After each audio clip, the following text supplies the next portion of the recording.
Hello student,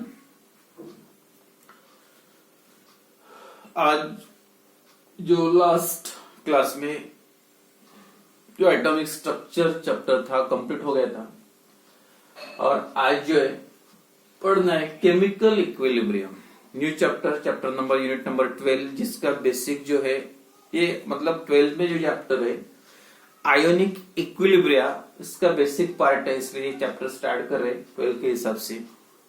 तो chemical equilibrium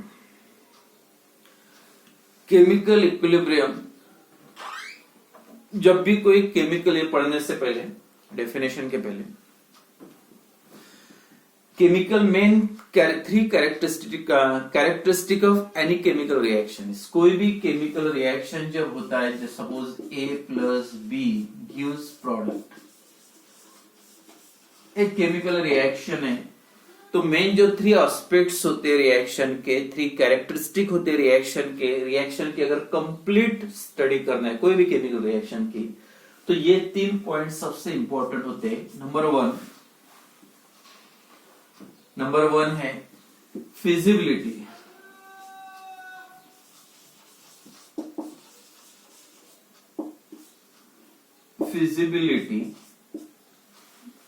number 2 extent of reaction, and number 3 feasibility, extent of reaction, और तीसरा important part होता है rate of reaction. ये 3 part की अगर आप कंप्लीट स्टडी करोगे रिएक्शन को लेके, तो आपको रिएक्शन की कंप्लीट स्टडी हो गई करके आप बोल सकते हैं। तो सबसे पहले feasibility is the reaction given, जो भी गिवन कंडीशंस है, फिजिबिलिटी का मतलब under given set of condition, जो भी कंडीशंस है वो कंडीशन में रिएक्शन होगा या नहीं होगा। मतलब अगर आपको कुछ करना है या वाटर को वेपोराइज करना है, एक प्रोसेस दिए, एक काम दिया आपको, ये वाटर को वेपोराइज करना है, तो आपको आइडिया होना चाहिए अगर वाटर को वेपोराइज करना है और आपको 20 डिग्री पे टेम्परेचर पे रख दिया वाटर, अपने आप तो वेपोराइज नहीं होगा, तो that required the high temperature. तो उसके लिए आपको हीटिंग करना, मतलब हीट करोगे तो इवेपोरेशन होगा। मतलब आपको पता है under which condition this vaporization takes place, मतलब कौन सी कंडीशन है, मतलब ये रिएक्शन एंडोथर्मिक है। If the reaction is endothermic that takes place at high temperature, if it is exothermic that takes place at lower temperature. तो ये जो कंडीशन अगर आपको पता है तभी वो रिएक्शन आप कर सकते हैं। मतलब feasibility, any chemical reaction that either takes place और not under the given set of condition, मतलब उसको बोलते हैं रिएक्शन की फिजिबिलिटी। मतलब रिएक्शन होने के लिए कौन सी कंडीशन चाहिए, हीटिंग करना पड़ेगा, कूलिंग करना पड़ेगा, कोई कैटलिस्ट ऐड करना पड़ेगा, प्रेशर बढ़ाना, टेम्परेचर, ये सब जो कंडीशन है पर्टिकुलर रिएक्शन फॉरवर्ड डायरेक्शन में जाने के लिए कौन सी कंडीशन अप्लाई करते हैं, and that is the feasibility, and that study you have to study that feasibility of reaction in 12th standard, that is chapter का नाम है इसका।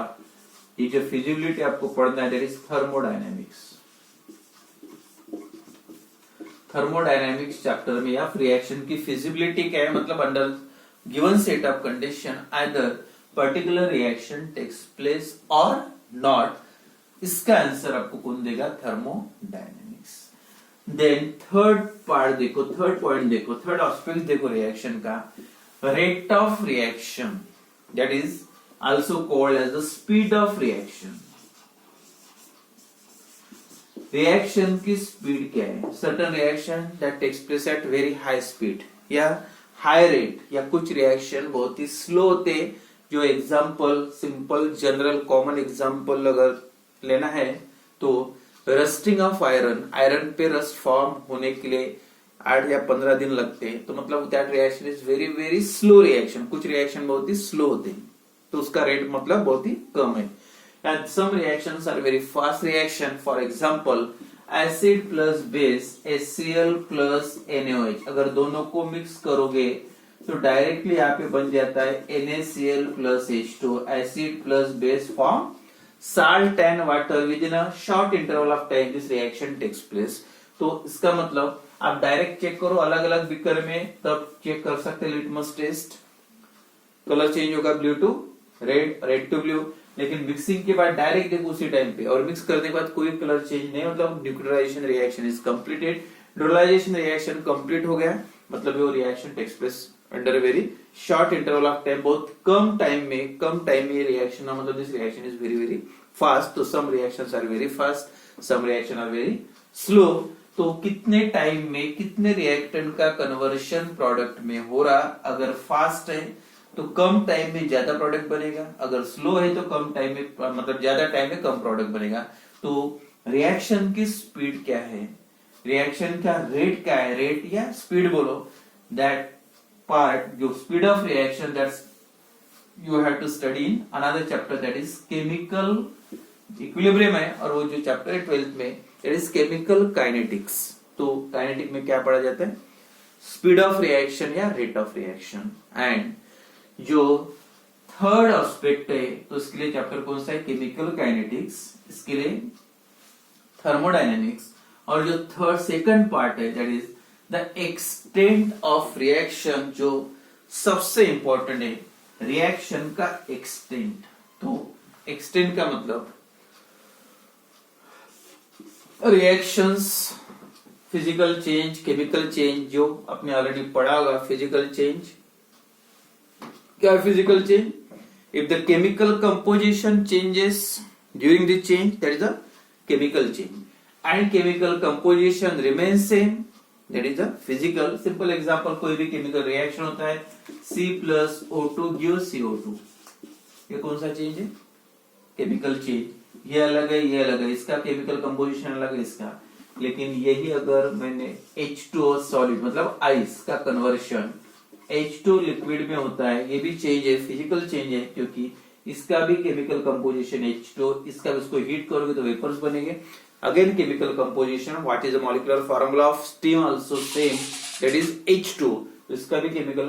तो physical change, state change generally होता है तो उसको आप फिजिकल चेंज बोल सकते हैं। और जब कोई केमिकल रिएक्शन होता है that is a chemical change, chemical composition same होता है, physical change and chemical composition अगर चेंज होता है, then this change is called as the chemical change. Likewise, this chemical change, physical change, reactions, either that reaction goes to completion or not goes to completion. कोई chemical reaction complete होते, some reactions are incomplete. तो main आपको इस chapter में ये study करना है, that complete incomplete का दूसरा नाम, जैसे A plus B gives directly product, अगर ये आरो एक ही डायरेक्शन में आपको दिखता है, मतलब reaction takes place only in a one direction. अगर कोई रिएक्शन एक ही डायरेक्शन में होता है तो जब तक ये रिएक्शन मिक्सचर में, मतलब रिएक्टेंट प्रेजेंट है, तब तक रिएक्शन शुरू रहेगा। जैसे रिएक्टेंट का कंसंट्रेशन कम हो जाएगा, खत्म हो जाएगा, रिएक्शन स्टॉप हो जाएगा, हो गया। That reaction is all the reactants converted into product, and that reactions are represented by the single arrow that pointed only from reactants to product, एक ही डायरेक्शन में, and that type of reactions are called as the, तो reaction जो होते हैं, दो type के reaction होते हैं, and that reaction में से जो एक टाइप है, if that reaction takes place only in one direction, that is only reactant to product, and that reaction is called as a irreversible reaction. कौन सा reaction? Irreversible reaction, the reaction which takes place only in one direction, and that reaction goes to completion, मतलब ये reaction complete हो रहा, all the reactants and products converted into product, all the reactants converted into products takes place only in one direction. तो ये दोनों ये जो reaction लिखा है मैंने, that is a irreversible reaction, जैसे C+O2 gives CO2, this is the example of irreversible.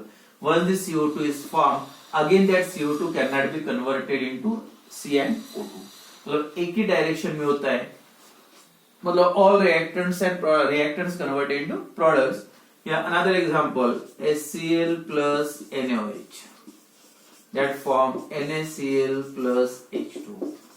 ये भी रिएक्शन, एक बार NaCl और वाटर बन गया तो फिर से NaOH और HCl में कन्वर्शन नहीं होगा। This reaction is also example of irreversible reaction, मतलब that reaction takes place only in one direction, that reaction never goes, मतलब that reaction goes to completion one direction और रिप्रेजेंट करने के लिए सिंगुलर ये रिएक्शन है।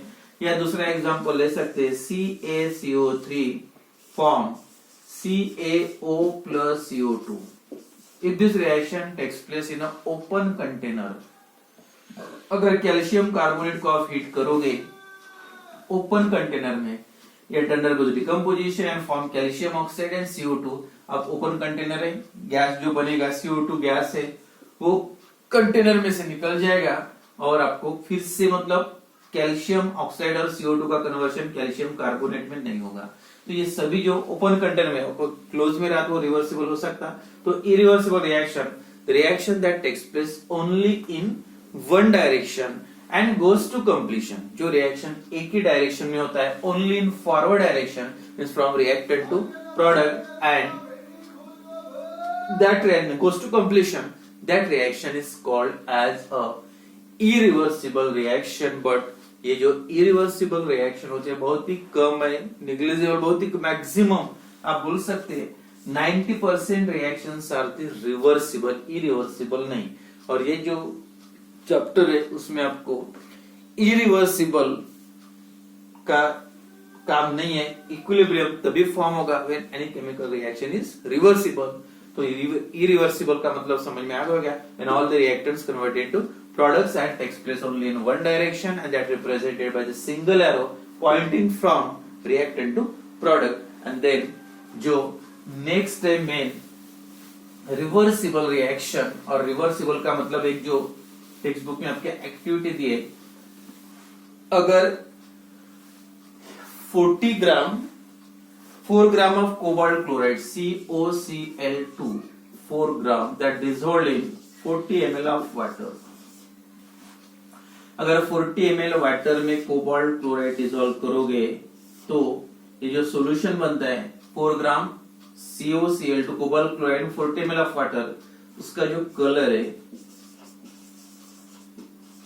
रेडिश पिंक का solution form हो जाता है because of when water is dissolved. Water dissolve करने के बाद cobalt chloride convert into CO, एक कॉम्प्लेक्स बन जाता है H2/6 +2। तो ये जो कंपाउंड बना है उसका कलर पिंक होता है, रेडिश पिंक होता है, इसलिए solution it become pink. To this solution when 60 ml of, अगर ये सॉल्यूशन में आपने 60 ml कॉन्सेंट्रेटेड HCl ऐड किया, concentrated HCl contains Cl negative and 4, then अब रिएक्शन होगा उसमें, अब पहले कौन सा था colour reddish pink.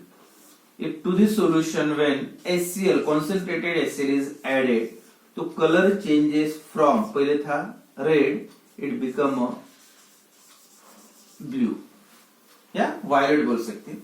Violet colour मतलब आफ्टर एडिशन ऑफ HCl अब वायलेट कलर क्यों फॉर्म हुआ देखो, COCl4 -2 + 6H2, और ये जो कंपाउंड फॉर्म हुआ कॉम्प्लेक्स क्लोराइड कॉम्प्लेक्स, और इसका कलर होता है वायलेट कलर। तो अगर ऐड करोगे 4Cl मतलब HCl ऐड करोगे तो उसका कन्वर्शन वायलेट में हुआ। और फिर से अगर देखो सेम इसमें ये डाल के अगर हीट करोगे पिंक टू, अब कलर में चेंजेस क्या आएगा, पिंक पहले, और सेम सॉल्यूशन उसमें से अगर 5 ml लेके अगर आइस बात में रखोगे तो इट बिकम, उसका कलर कौन सा आएगा, वायलेट था, इट बिकम अ पिंक। और वही सॉल्यूशन 100 ml 90 डिग्री सेल्सियस वाले वाटर में रखोगे तो इसका कलर हो जाएगा ब्लू या वायलेट। तो हीट करोगे तो वायलेट कलर, और कूल करोगे देखो एरो ये डायरेक्शन में वायलेट का कूल करोगे तो वायलेट टू पिंक, और हीट करोगे तो क्या होगा, this water molecule is replace by high temperature पे ये जो क्लोराइड कॉम्प्लेक्स फॉर्म होता है, और लो टेम्परेचर पे ये वाटर वाला कॉम्प्लेक्स फॉर्म होता है। इसका कलर पिंक है, इसका कलर वायलेट है, मतलब ये रिएक्शन हीटिंग और कूलिंग से दोनों डायरेक्शन में जा रहा है, that is reactant to products as well as from product to reactant. And this is the example of, ये जो एग्जांपल है हीट, कलर देखो, हीट करोगे तो pink to violet and again cool then violet to pink, तो this type of change मतलब दोनों direction में, that type of reaction is called as a reversible reaction. है दूसरा example I2 plus H2 reversible that form twice HI to reactant to product as well as from product to reactant. The reaction which takes place in both the direction, that is reactant to product as well as from product to reactant. So this type of reaction is called as a reversible reaction. तो definition अगर लिखना है reversible reaction की, this reaction takes place in forward direction as well as in reverse direction. The reaction in which the reactant converted into product as well as product converted into reactant is called as a reversible reaction. तो पहले वाला कौन सा था, reversible reaction, या ये भी definition लिख सकते हैं, reaction which takes place in both the direction, that is from reactant to product as well as from product to reactant is called as a reversible reaction that represented by two arrows between reactants and product, one pointing from reactant to product and another pointing from product to reactant. तो ये जो speciality होती है reversible reaction की, and reversible reaction is never goes to completion. तो ये reaction कभी complete नहीं होगा। कंप्लीट हुआ करके आप कब बोलेंगे, and all the reactants convert into product. लेकिन यहाँ पे देखो, अब जब भी देखोगे तो आपको प्रोडक्ट भी मिलेगा और रिएक्टेंट्स भी मिलेंगे, मतलब प्रोडक्ट भी रहेगा और रिएक्टेंट्स भी। तो इसका मतलब रिएक्टेंट खत्म नहीं हो रहा, रिएक्टेंट रिएक्शन मिक्सचर में प्रेजेंट होते हैं, मतलब mixture contain reaction, mixture contain reactant as well as products, and therefore this reaction is the reversible reaction. तो सेम आप दूसरा एग्जांपल ले सकते, डिकम्पोजिशन। आप जो उसके पहले बताया था, decomposition of calcium carbonate CaCO3, that decomposition takes place, product form होता है CaO plus CO2। अगर कंटेनर ओपन है तो ये जो कंटेनर ओपन था, तो जब भी CO2 बनेगा हीटिंग के बाद, CO2 बनने के बाद ये जो गैस निकल जाएगा, और गैस निकल जाएगा मतलब फिर सिर्फ CaO बचेगा, कार्बन रहेगा नहीं, तो फिर से उसमें CaCO3 में उसका कन्वर्शन नहीं होगा। But same reaction carried out in open container, और एक फिक्स टेम्परेचर पे हीटिंग शुरू है। If that reaction carried out in a closed container, अब open में reaction irreversible because CO2 escape out from this reaction mixture, but same reaction that takes place in a closed container, in that case CO2 remains in this container. अब जो CO2 बना है वो same container में रहेगा, and at high temperature again it react with calcium oxide, फिर से CO2 calcium oxide के साथ react होगा। अगर ऐसा reaction होता है तो फिर से उसका conversion किसमें होगा, कैल्शियम कार्बोनेट। तो ये जो डायरेक्शन दिख रहा है, मतलब reactant converted into product as well as product converted into reactant, तो this type of reaction is called as reversible reaction. The reaction which takes place in both the direction, that is from reactant to product as well as from product to reactant, is called as reversible reaction.